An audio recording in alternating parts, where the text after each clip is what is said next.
All right. And we're live. I got to try this fella. Have at it. What's If you like it, great. If you don't like it, keep it to And yourself. this is no. I'll keep it to myself. I'll just tell them.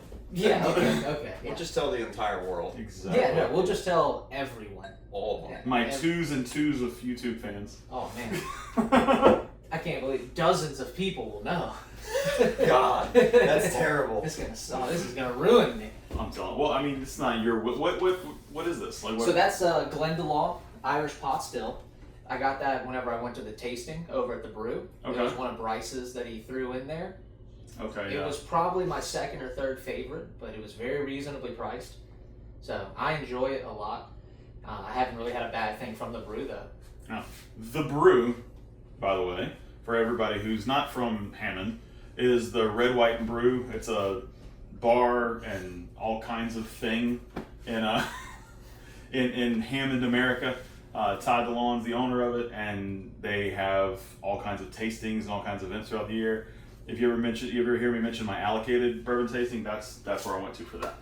With these two guys, actually, they were sitting at different tables because whoever booked the tables and set those out for us were jerks. They didn't let us sit together. Yeah. How rude. How rude! They knew it would be too loud. That's the problem. Yeah. So we just yelled across the room at each Yeah. other. Oh, Austin! How do you like that? Did you hear? This sucks. I guarantee by the end of it, they were like, So I know we're yelling a little bit, but I actually do have babies sleeping across the wall. So it's fine. I guarantee by the end of it, they were like, the next year that these idiots book, put them at the same table so we don't have to hear them. 100%. Just stick them with Dylan and Jason. Yeah. It'll be fine. Okay, so I'm getting a lot of the like that peaty Irish whiskey funk on the nose immediately. I mean, did you want to try some of this? I'm good. I stay away from Irish whiskey too. You know, like the only thing Irish you deal with Marissa. I understand. Is she Irish? No. Well, she's white as crap. That's my wife. Okay. That's profile. No, she's sweet. Just thought, you know. To you? Marissa. I'm not gonna edit this out.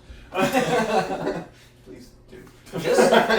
Just so you know, he said that. He said, on I'm gonna prompt. make a short out of this and send it straight to Frank. No.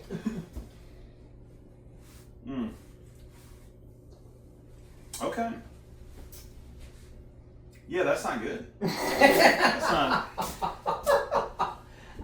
Oh my God. I That- love it. I love I'm a the big forward fan. honesty of it. Yeah, Though. It's like, so this- yeah. I'm a No, big that's fan. terrible.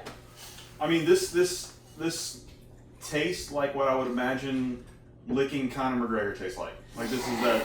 Well, that's why I bought it. I mean, it is. This is The real question is where. This is definitely Irish, man. Look, use your imagination. It just needs some more Lucky Charms in it. It'd be fine. And that's where I'm gonna get this out of my pocket right now.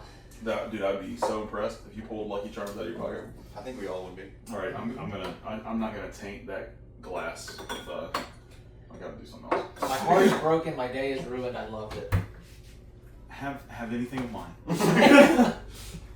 I'm just not a fan of Irish whiskey. And I There's think also like a door right here. Yeah. that Redbreast 12 I You're tried. allowed to leave. You know. That Redbreast 12 that I tried was good, and I want to try the other Redbreast stuff. I'm kind of scared. I'm kind of scared to go like the 17 to 20, just because I think it might age more into what this is. Personally, Yeah. 12 is a good happy medium. Okay. 15 is where it's peaks, and Okay. then 17, 20, man, and it falls back into that really heavy peaty like. Let's go ahead and get a lot of hate together, just like Pappy's. Anyway. Peaks at 15, then the $5,000 bottle is Not that as great. good. Yeah. 20 year Pappies is not great. No. I mean, 23 is disappointing for $7,000 Yeah. on a secondary. You know, up to 13 I've seen it go for. Are you It's just like, watching me drink or you getting a glass too? what? I mean, You know what? I was waiting for you to get to that. To the Ezra Brooks? Yes. I'm drinking this before the Heaven Hill. Is that okay? Or should I do it backwards? No, that's the Heaven fine. Hill is. No, see, here's the thing though, Glenn. is if you go up in proof points. Where's your Glen? Oh, I think that one's mine. That one's yours. Because remember, you brought your own equipment. I did bring my own equipment. I have plenty. Don't worry. If you don't, hey, and if you Just want a little sip. A little baby. A little itty A bitty little baby. baby Four Roses cleanser. I think that if you start lower proof and work your way up, you get to actually. Do you know what proof is on this I don't remember. this Lederhosen? The bottom of somebody's foot. What is it called? Glen what? Glendalough. Glendalough. Glendalough. No, you gotta say it like you're disgusted. So It should be easy. My 5-year-old, yeah, it's easy. My 5-year-old daughter, when she was, and I'll probably cut this into the video, whenever she was like 2 or 3, she would say avocado for avocado.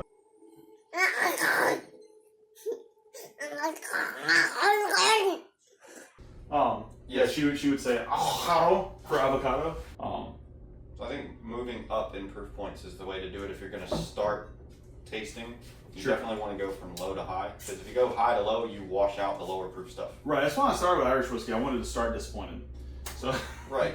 You know, This you is- can only this go is up not- from here. This is not I'll disappointing. catch all the flack. I'll catch That's- it all. that's fine, I'm man. just fine with it. So this is the Ezra Brooks. Yeah, I'm excited. And this nose on this Ezra Brooks, man. It's wild. It's light. It's not super pungent, but it's not offensive at all. Like No. everything's pleasant. It's really well balanced. I'm getting almost like a cardamom cinnamon mix there, and maybe just a little like toasted walnut. But The toasted walnut I don't pick up on, but Sure. it could just be my nose. I'm definitely getting the cinnamon, yeah. and I'm just so shocked about how easy it is on the nose. Mm-hmm. And then on the first taste too, it's just so smooth. Doesn't bite, doesn't hurt. Nice gentle burn at the back of the throat. Yeah, the Kentucky hug, right? Yeah. Now this is, of course, for those of you that need to know about this bottle, it's the Distiller's Collection, and it is charcoal mellowed, sour mash charcoal mellowed. So I was kind of joking with Brandon earlier. It's a Tennessee whiskey. It just doesn't have to be distilled in Tennessee. Oh man, but you definitely get that charcoal mellowed sense to It it. still has those heavy oak tannins that will give you that buttery mouthfeel on it, so Mhm. it's very heavy in the mouth. Oh yeah. The mouth feels great. Yeah, it's nice. I get a lot of like cinnamon and sugar and almost like a cane sugar, if you will. Right behind you in that aluminum foil, man. There we go. The secret sauce. Yeah, almost like a cane A sugar. little bit of dark chocolate. A little bit of dark chocolate.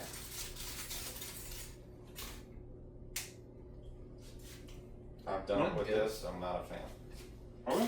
It changes it too much for me, and I like it where it sits. I also like it if I made one mistake. I guess you'd call it a happy mistake. I poured a Glen. I got distracted, and then I had because I had to go walk away and deal with my 3-year-old. Right. Well, a half hour later, I came back to it and it was breathing.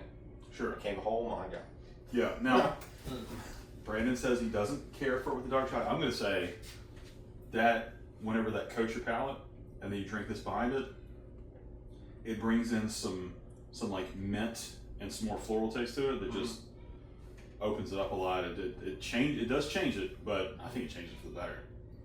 So that's me. Like I said, everybody's I different. don't know the mash bill on it, but based on what you just said, it's very likely that you got some of those mints. It's higher rye on the mash. 15, Does it say in 18%. here? Distilled and aged in Kentucky, bottled for Lux Row Distillers. No mash bill. That's good, but it is a single barrel. Oh, of course, it's barrel select. So, and barrel number 7,849,811. So they've only done a few. That's a good couple. number. Yeah, they've done a couple of barrels for themselves. This Crittenden's is like barrel number 19 or something. I think they just Crittenden's just barrel number 5,000. Like their 5,000th barrel. So the distillery we were talking about earlier, they just barreled their 1,000th barrel. Wow. Detling? That one just did their 1,000th barrel. Yeah. Like Seth, we got to go see you, man. I'm telling you, nobody's mad at it. I mean, I didn't want to pay $250 for the rye, but it's good. It's good. It is a very It's good good. rye. Nevertheless. It is a very good rye. It's a fantastic rye. I just on that day, You're like, that amount of money wasn't leaving my pocket. I'm gonna come back to that one because I do want to try this this here grain to glass, man. This is the Heaven Hill Grain glass Yeah. rye whiskey. 7-year, 123.2 proof. Some of them you can find that are a little older. Are they proofier or are they less? Like what is it? The proof will be the same, but they're a little older. Okay. How does the age change it for you? I find that if you go over 10 years on a rye, you've gone too far. Just because you get a lot of those really minty notes from it that are just overpowering. Like that rye spice, it's too much. Right. If you age it for too long. So between 5 and 8 years is my happy place. on a Right. rye. And it depends on if it's a Indiana rye or Kentucky rye. Kentucky, Tennessee, right? So Yeah. And Canadian ryes act totally different than all of them. they can keep them. I'm gonna find out here, man. In June, I'm gonna be going up to Canada and spending time with the folks, America's Hat, and checking out what they have to offer. But I do. Ooh. Now I've had these before. I've had every single one of the grain to glass ones, and I think, if I'm not mistaken, I want to say this is a 2017 barrel. it looked like it was Yeah, 2017 barrel. Yeah. 2017 barrel, 2024 bottle. Yes. So 63% rye, 24% corn, 13% malt. 7 years old, and they're using Beck's corn seed. What's the percentage of rye? 63. 63% rye. Yeah. That's high. That's high rye. It's not. Now, because it has that corn in it, it's a lot sweeter than What you a straight rye. straight rye, correct? So, I mean, I almost want to compare it to that Sazerac. It's just the that Sazerac's real rye. Like it's 95.5, I think. So this one, the 63% and then 24% corn. I mean, it does. What's really cool about what Heaven Hill does here is the fact that it's grain and glass. So everything is done on property. Yeah. It's all their own grains. They distill it.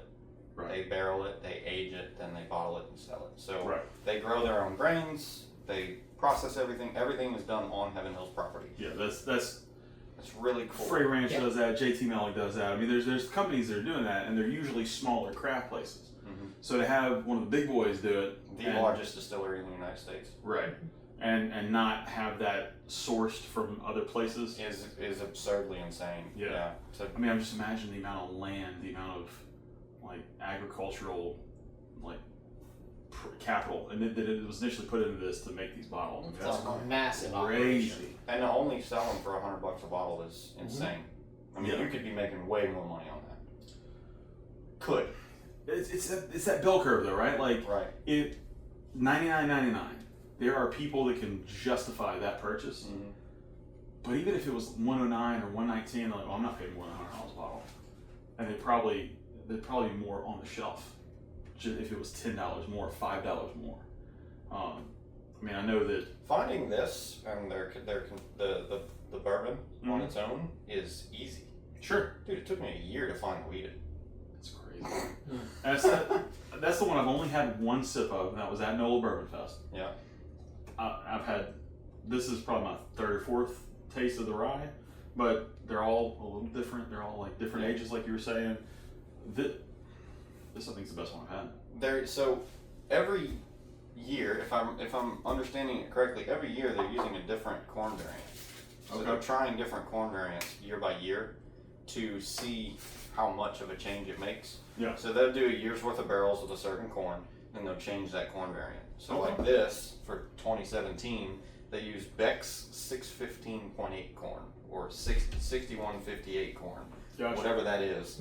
That's the corn that they're using for 2017. That's the strand of corn. Correct. Just a new seed variant. And so 2018 they changed it, 2019, but we're not seeing those 2019 bottles yet. Right. Now, as Next year we will. the agricultural guy, I wouldn't call me that. well, I mean, you know plants way more than I do. I know at least a little more. At least a little more. That's putting it lightly. You're welcome. Yeah, you gotta try that grain glass, man. It's fantastic. I haven't had this before. So this You is say your you first time having Hill's Grain Glass? Mm-hmm. I went back to the Edge of Brooks, but Just I had some. I loved the Ezra Brooks. It was super smooth, super buttery. I like the light cinnamon note because I don't like a lot of cinnamon. Right. And this rye surprisingly has very little like cinnamon, like no rice. It doesn't have that heavy rice. There's spice. no big red flavor to it like you get with a lot of like the 95.5 rye, the straight ryes. There's none of that. And that's because it's cut with corn and wheat. So. Right. Exactly. So it's super well balanced. I say cut, but the mash bill itself is different from most of your standard ryes. So that high corn content, that's that sweetness that I'm getting off from it. Right. Well, and whatever barrels it's in too. So the char from the barrels is going to add to whatever the caramelization. They're using number 3 char barrels. Okay, that's not on here though, is it? No, that's something that you have to do a little bit more research on. But I think, could be wrong. Somebody prove me wrong. They're using number 3 char barrels. Okay. I will believe you until I don't. Fair? That's fair. And then what proof did you say this was? 128? 123.2. 123.2? I can tell. Yeah. It burns, I say burns, but I don't think it drinks 12 proof points higher than Ezra Brooks. No, I don't think it does. If I had to just take a sip and guess, I'd probably put it around 114, 118. I wouldn't put it over 120. Yeah. And it's sitting pretty substantially above 120. I mean, compared to other 120 or 125s that I've had, this feels a lot lower. Mm-hmm. How was that? Which is very dangerous. Let's just do it again. Do a ship. But man. Thanks for bringing that. Yeah. Oh, for sure, man. I appreciate it. Absolutely. And you're welcome to try that Irish all you want. You can, it won't break my heart at all. You can keep it because I don't want to break your heart with what I'm going to say about it. No. Well, I tell you what, you try it. Let me I'll say. run to my truck real quick. Let me say a good thing. Just so you don't have to hear. The decanter is very pretty. Thank you. I like Austin that you have. Evans. I like that you have your name and a tractor etched onto it. Pretty redneck. I think that the. Oh yeah. Well, thank you for that compliment. Very I like to think of myself as one. And I like the nice crystal. Well, it's not crystal. It's just it looks like crystal stop. It's almost. You're gonna have to cut that. No, I'm not gonna cut that. That's what he's saying. It's crystal-ish. It's crystal light. Crystal lights. I like the pretty stopper you have. You guys are so sweet. I'm telling you, not as sweet as that Heaven No Rain glass though. Not at all. Not at all.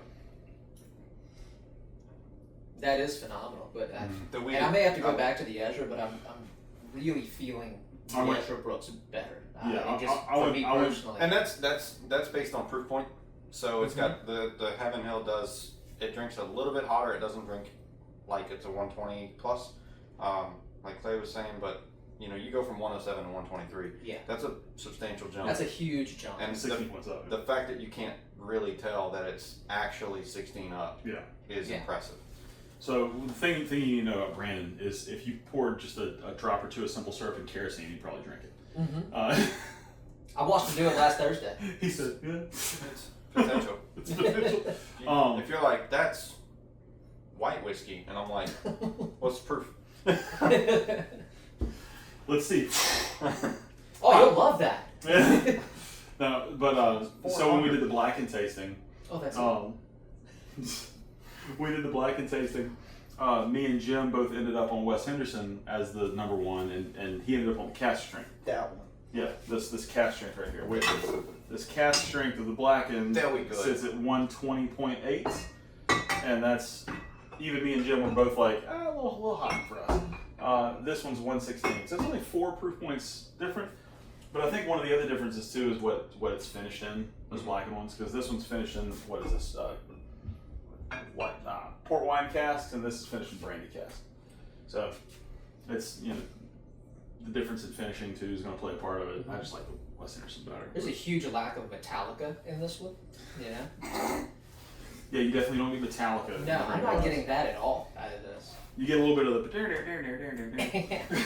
I just hear a bunch of circus music in my head, but that's kind of normal. The next time, well, I don't know. You should probably do them. What are those instruments called? The like you see the old videos of the guy with the monkey and the playing the clav horn, or I forget what it's called. But you got me. I'm lost on this. The band is stumped. I don't know, man. If you ever listen to Dan Cummins' Time Suck podcast, occasionally throughout that he'll have this crazy like circus music playing, and he'll go into the hey voice. And he'll play alongside that circus music. It's great. I love it. In case you guys can't tell, he was definitely in Cirque du Soleil or some shit like that. Best 2 years of your life. Yeah, man. I was the cannon. The cannonball that got shot out at people. That was me. In case you can't tell. Right. Neck up. All cannonball right here. Golly. Man, thank you for bringing this. This grain of glass is just absolutely killer. And again, if we had to rank these three, which I know we're not supposed to, it would definitely be. Obviously, we have to exclude mine because it's clearly the front runner. So let's try to go ahead. And by front runner, do you mean the things that's running in front of the tractor about to get mowed down by whatever's in this grain of glass farm? However you take it, it's fine. You know. No, I do appreciate you giving me a try that because I like trying. I'm going to compare this to the Heaven Hill real quick just to get a good sample of both. And just know how disappointed you really were. Dude, this is worse now. I don't know how that happens.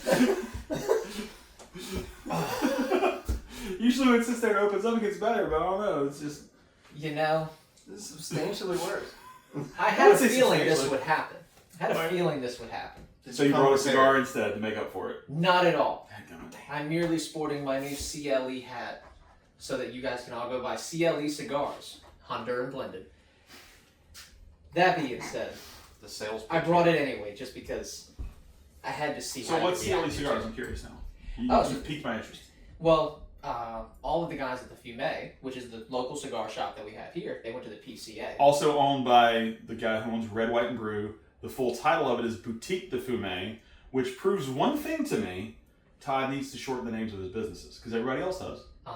It's the Brew and Fumet. That's what everybody says. But nevertheless, they went to PCA. And they got me this hat from a brand that I really like. Pure Honduran. The wrapper is Honduran. The filler, the binder, all of it's Honduran. Family farm, family business. They make great smokes. They make phenomenal cigars. Well, awesome, man. Guys, I appreciate you sticking to the end of this crazy repartee that the three of us shared just now. If you haven't, go ahead and like and subscribe. And hop over to the Facebook channel. We have Ricelmania coming up on May 4th. I want you to be a part of that. I want people to show up. It's going to be a big bottle share. We have a few folks that are going to be in the tasting panel beforehand. So the tasting panel is going to start at 5:30. That's going to be filmed for YouTube, and the rest of it's going to be unfilmed. So you're safe. Partially. And I'm going to have a fire going. We're going to do some pulled pork. So it's going to be a good time. I'm excited about the pulled pork almost as much as I am excited about trying a bunch of different ryes for the first time. So go to the Facebook page, like and subscribe. And if you show up to the rye whisking, that's baking. If you show up to the rye whiskey tasting, grab a bottle, bring one, and enjoy every sip. Until next time, guys. See you later. Thank you, man. Absolutely. None of that recorded. I'm just kidding.